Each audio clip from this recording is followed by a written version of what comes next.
Hey guys, this is Neo again, and welcome to another video. I hope you liked the first one. As you can see, it's just becoming daytime, which is what I was hoping for, so I could show you this video. Um, if you remember, I showed you two buttons last time, and I add a third one this time. These two are the originals, so the third one was added to the right. I'm still going to do 1, 2, 3, just to make it easy to explain.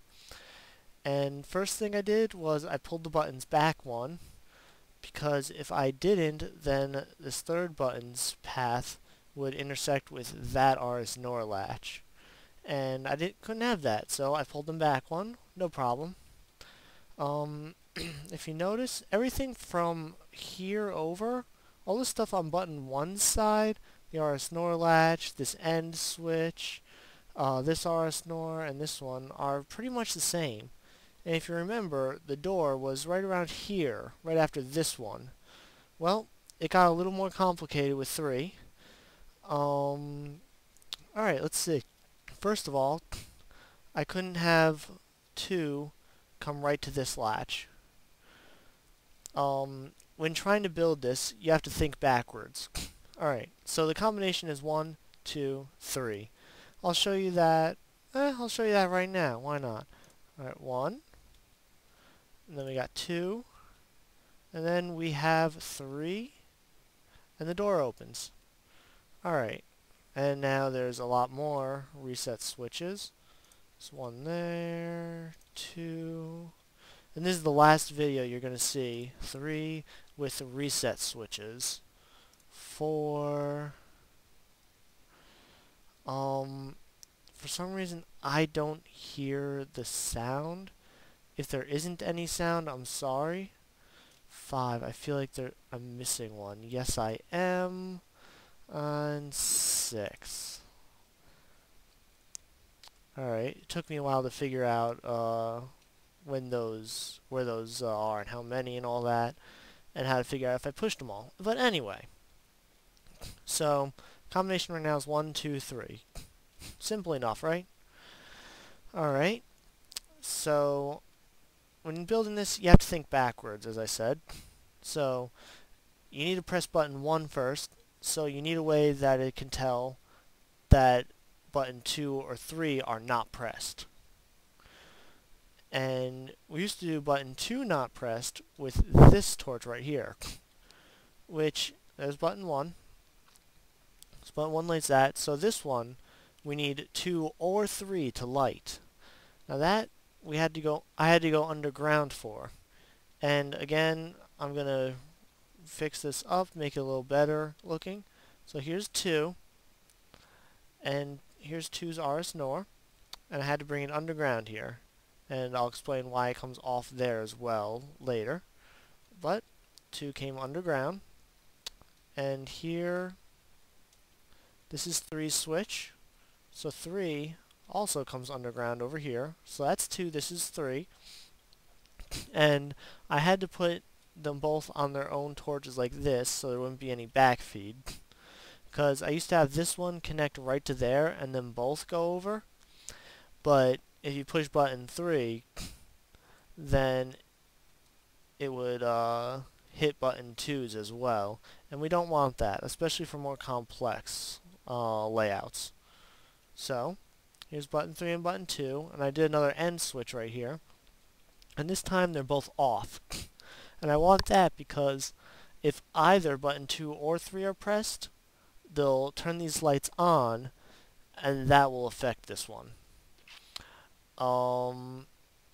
Yeah, I see it's connected there. That doesn't seem to affect it. If it does, I can just pull this back one more to get the redstone away from that torch. But as far as I can tell, it hasn't seemed to affect it. And you know what? No, it shouldn't, because a torch on top of a block wouldn't affect that stuff down there. That would only affect the torch. Anyway, so yeah, this one would turn off if button 2 or 3 is pressed. And again, I put it down one so that this torch wouldn't affect it and feed back. And this is what I call a stack. On top of that block is the top of the end switch for 1. and then this is a stack, because a torch right on top of a block sitting like that will affect the block above it. So that torch is off, which affects and makes that one on, and then that turns the one on top of that off, which is the top of the end switch again. So if I push button 2 or 3, this goes on, that goes off, and the one on the end switch for 3 goes on. Again, I'm going to call this a stack, and that's going to be a very important concept for future versions. So I will come and press button 2, which affects this right here. And then, now this is on, which turns that one off, and that light's on. So this redstone torch goes off, and affects on, off, and now the one on top of there, which again is this one right here for the 1 end switch, turns on. So now 1 can't be pressed to go through. Simple enough. And 3 affects it the same way. See, I pushed the reset switch, and that way it went back off.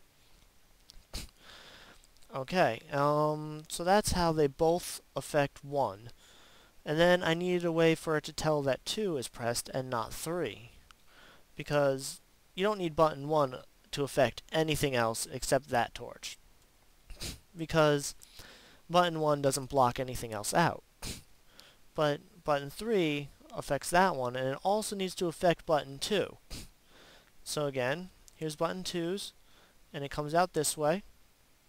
And if this looks confusing to you, if you notice, redstone goes up 1, and that redstone from button 3's line should go up to button 2's line. However, because of this block right here, it blocks off this edge. And because that edge is blocked off, the redstone doesn't flow through. That's an easy way to control how your redstone is affecting it.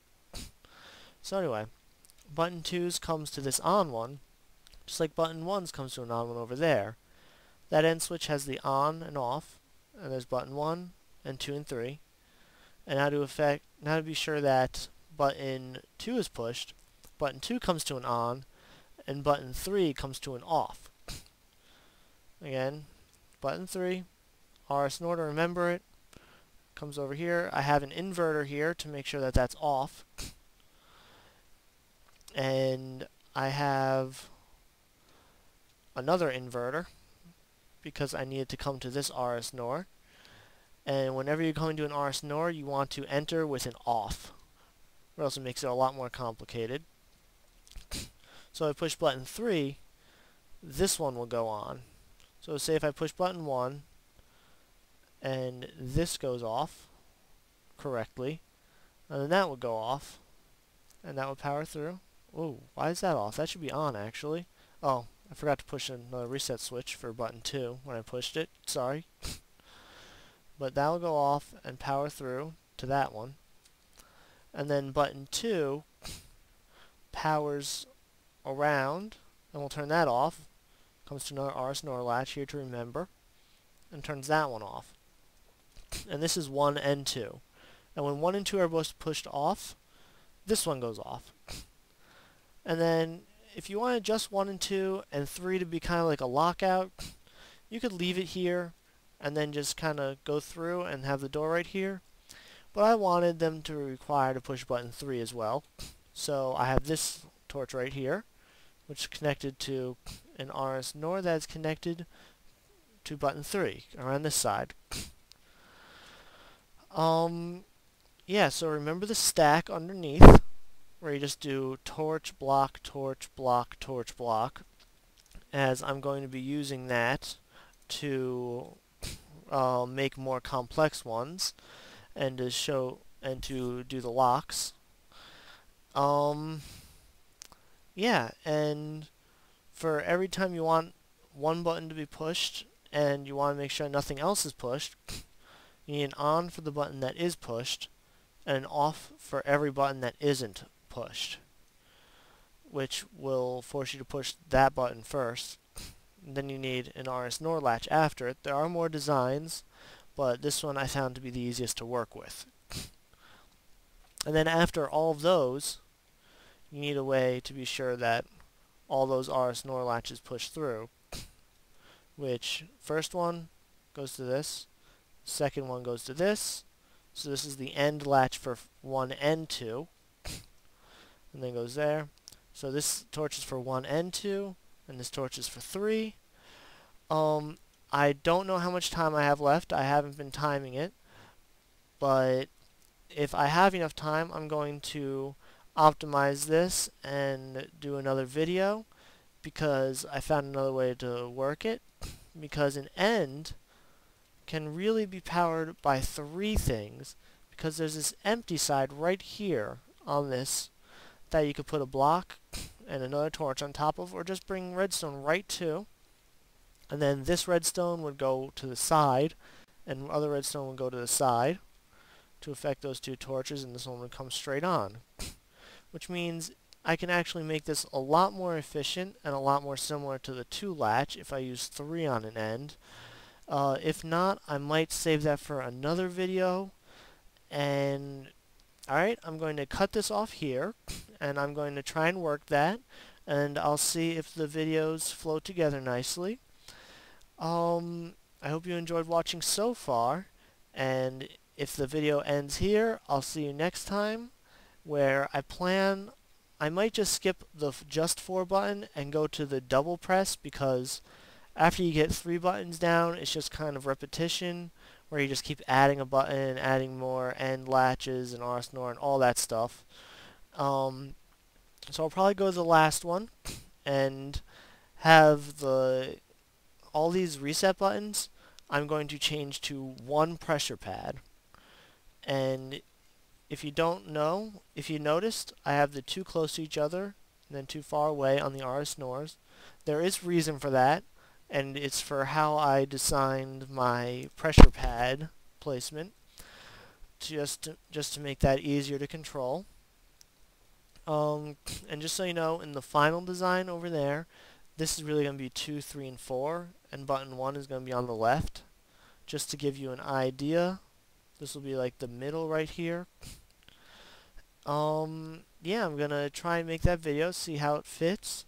If not, I'll make a short video after this one. And I hope you've enjoyed so far. And I will see you guys next time.